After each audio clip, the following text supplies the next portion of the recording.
They can hear at higher decibels than we can. Dogs at 40,000 hertz, dolphins at something like 80,000 hertz. Some animals like bats can navigate using sonar. They also seem to be in touch with the earth somehow in ways that we're not. They can pick up vibrations. They'll begin to move out of particular areas when they know there's going to be an earthquake or there's going to be a volcano, and they'll begin to migrate to another area. And we're not exactly sure how they do that. They may be able to smell tumors. And if it's not smelling it, it's some other method by which sometimes they are aware that there is a tumorous cancer, something that is actually degrading your DNA. So he talks about these fascinating things, but then he says something that I think is of the most importance and borderlines the metaphysical. And that is when he points out that animals can also see into areas of the light spectrum that we cannot see into. And that is viewed in transhumanism as a future benefit, and even one of the causal reasons we would want to merge ourselves with the animal kingdom so that we can open these new modes of perception into realities that right now we are blinded to. Perhaps one of the reasons we would want to merge ourselves with animals so that we too would be able to do this. Why this is interesting to me as a Christian and as a researcher and as a scholar of biblical texts is because we know that animals can see into, at least some animals can see into, what we think of as the supernatural realm. And it isn't just extra biblical texts that seem to imply this, but even in the Bible. For instance, the story of Balaam's donkey. Balaam gets in trouble because he's prophesying against Israel, which he's been ordered, by God not to do. And so now he's on his donkey and he's going down the road. Well, the donkey can see something that Balaam cannot see. There's a large angel standing in the middle of the road with its sword drawn, and it's going to take off dumb Balaam's head. And Balaam doesn't know why the donkey keeps turning out of the way, and so he keeps kicking him to get him back on the road, and the donkey's trying to save his life. A great deal of extra-biblical research has also been done that seems to show that animals sometimes are responding to something that we can't see.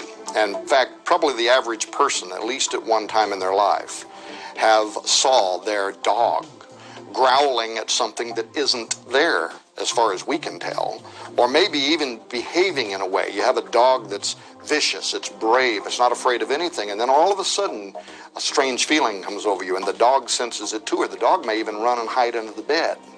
So they seem to be reacting to something that we can't see with our eyes.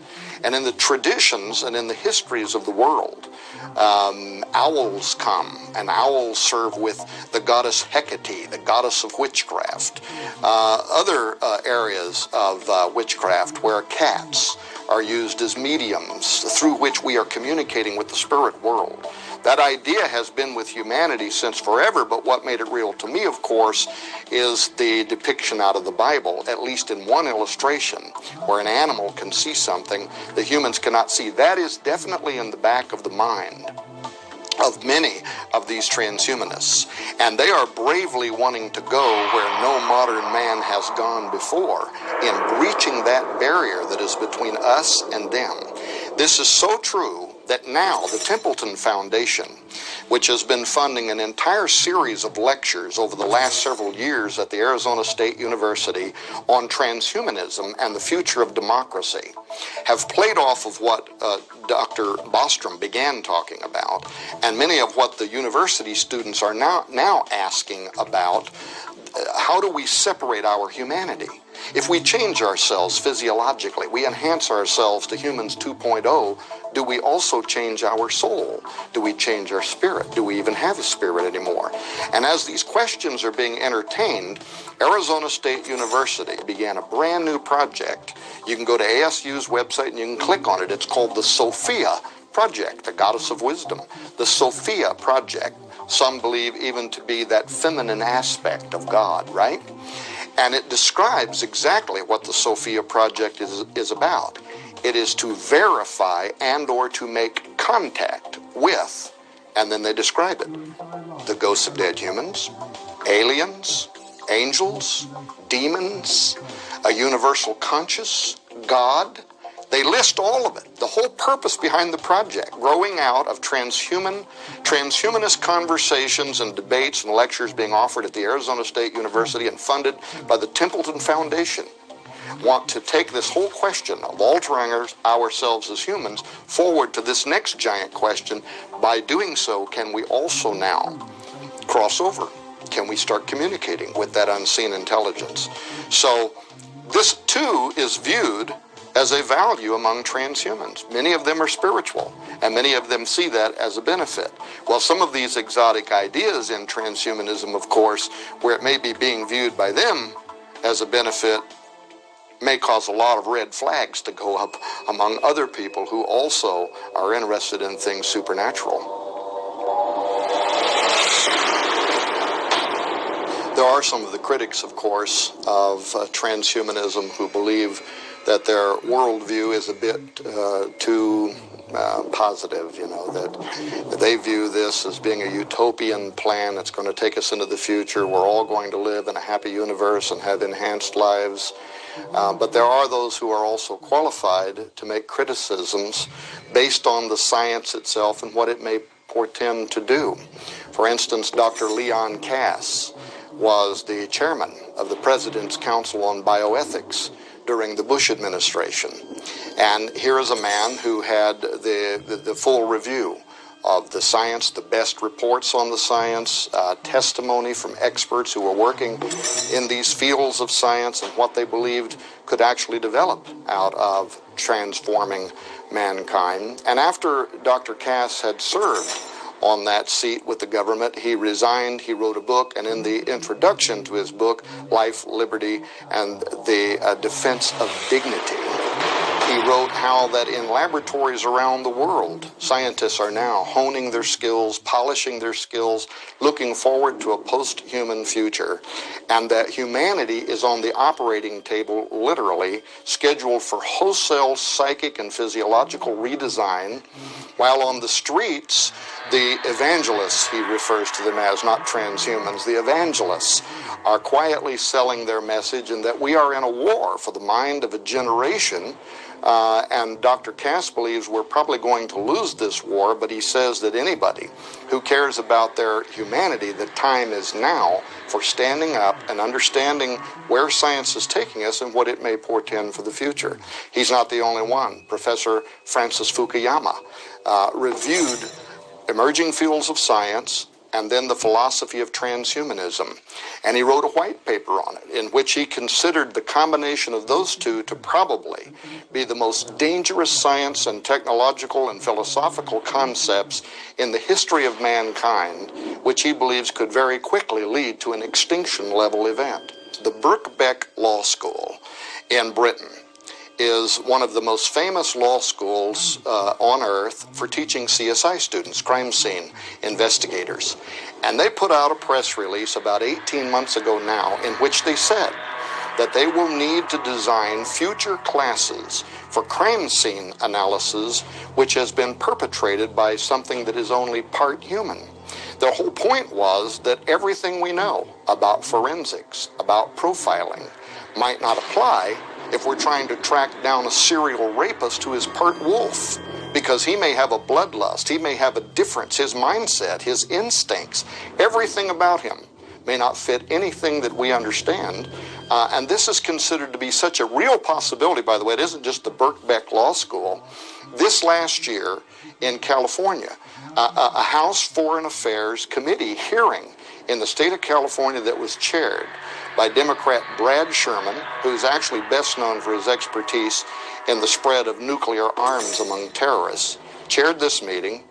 A writer for Congressional Quarterly, Mark Stenzel, attended the meeting and came out of it flabbergasted, because what the meeting was all about is future terrorism conducted by transhumans.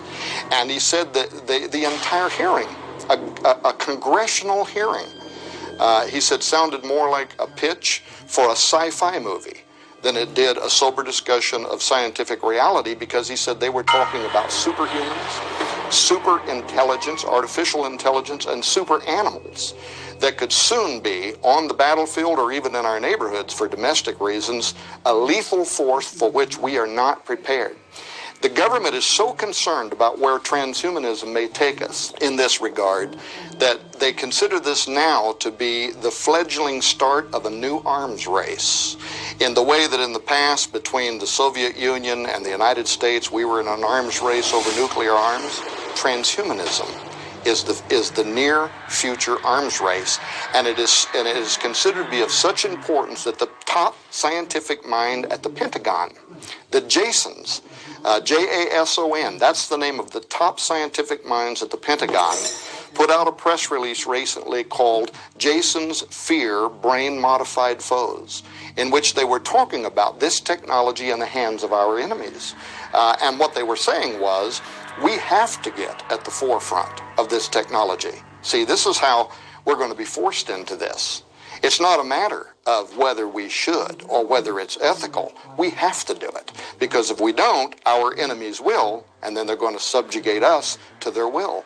And therefore, because of that, that's why DARPA and other branches of the U.S. military, and of course, SAPOC budgets, black budgets, things we don't know anything about. There are literally billions of dollars flowing now beyond congressional review into the development of super soldier technology and other forms of exotic technology as a result of even what the Jasons are talking about. So there is this other side of this transhuman utopianism that is very concerning to a lot of great minds. And I can tell you that even on the ground now, already, the parts that are already being played out are raising alarm bells. For instance, the related science of genetically modified foods. We are already finding out that by unnaturally crossing over species barriers and creating potatoes that have moth genes in them and other variations of foods, that these foods do things. They have unintended consequences. Tests that are being done now in Britain where they're raising fields of genetically modified crops, and downwind, the populations are developing respiratory diseases that are unusual, that are starting to skyrocket. There have been suppressed scientific studies. Arpad Pusztai is one famous case. His studies were supported by another independent scientist by the name of Irina Ermakova, who was able to repeat what he did. What did he find? He took rats and he forced these rats to eat genetically modified foods.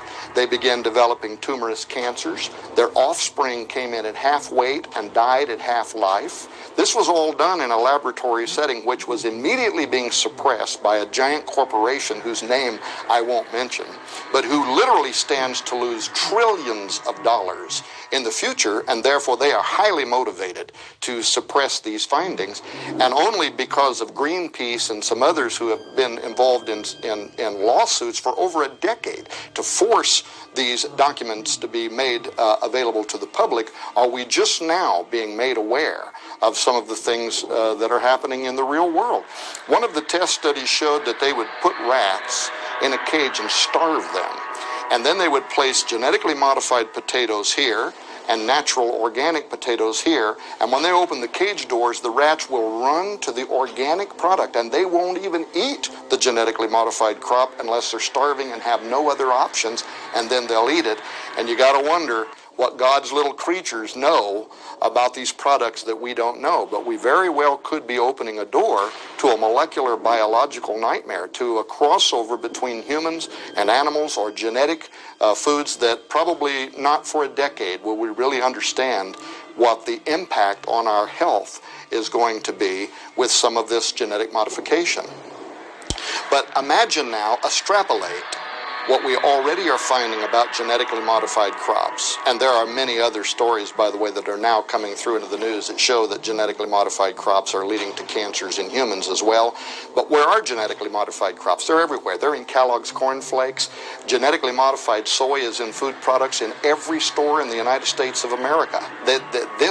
This bear has already come through the door, and there's no putting it back. So now we're riding the bicycle while we build it. The human population is the guinea pig. We're already doing the science, and we'll wait and see how it turns out in the future. But imagine when we now take that same approach to living sentient beings. And now we have genetically modified animals and genetically modified humans that are in the environment, and they are crossbreeding and interbreeding one with each other.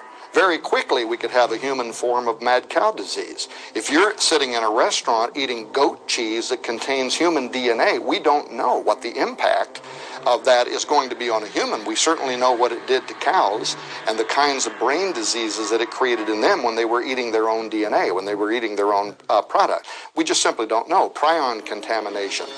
Wired magazine recently wrote a special article called Farm Animals, P-H-A-R-M, Farm Animals Crank Out Drugs.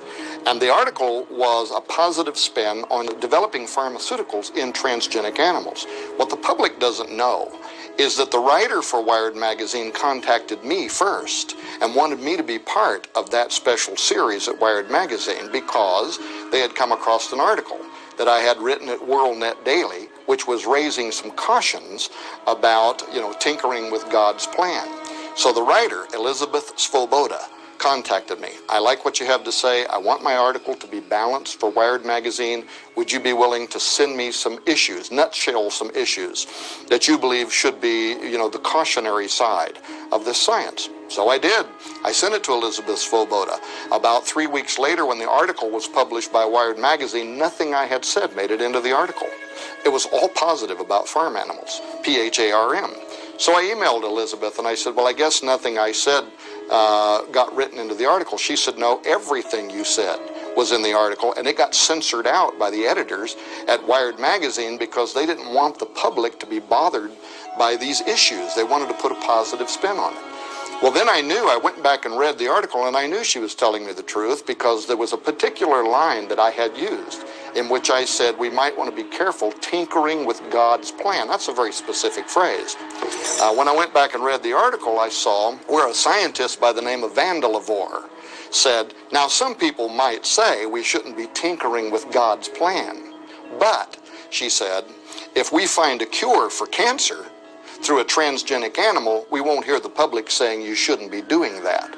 I didn't do it, but I wanted to email Miss Vandelevor and say, have you watched the movie with Will Smith, I Am Legend?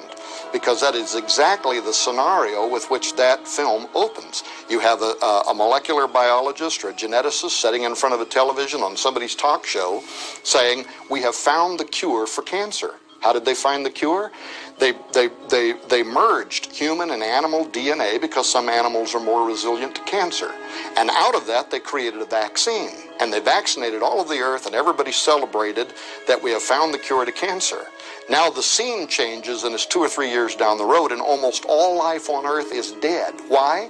The unintended consequence, a form of human rabies developed because something that was not natural to us now was bridged into our physiology by crossing over into the animal kingdom. And by the way, that is a very real scientific possibility, but it isn't stopping anybody. We're doing it anyway. So there definitely is two sides to this coin in terms of what transhumanists are aspiring to through the use of these new sciences, biotechnology, nanotechnology, neuropharmacology. They all have great ology names and ism names, but what they may do is lead us literally into the fulfillment of biblical prophecy.